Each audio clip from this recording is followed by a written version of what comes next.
Allah Azza wa Jalla a autorisé la vente, il l'a rendu licite. Pourquoi tu dis que les commerçants sont pervers? Et là, il dit, et il mentionne, et il rappelle, je parle de ce type de commerçants. Qui? Ce sont ceux qui jurent, yahlifoun, fayathamoun, et ils pêchent. Parce qu'ils jurent et ils exagèrent dans le fait de jurer. Wallah, wallah, wallah, que tu ne trouveras pas comme ça dans le marché. Wallah, que je gagne rien. Bah pourquoi tu vends si tu gagnes rien? Combien nous dit ça? Wallah, je gagne pas un euro. Wallah, je gagne pas un dirham. Et pourquoi tu vends? Menteur, kadhab. Et le prophète il dit, yahlifun fayathamoun, wa yatahaddathoun, et ils parlent, fayakdhiboun, et ils mentent. Ils parlent et ils mentent.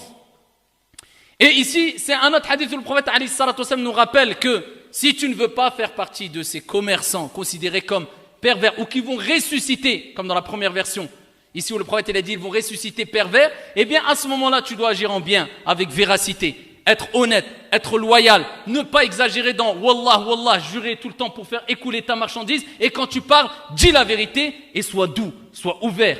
Sois gentil quand tu réclames ta dette, quand tu vends, quand tu achètes. Ne sois pas trop dur, ne sois pas trop renfermé sur toi-même.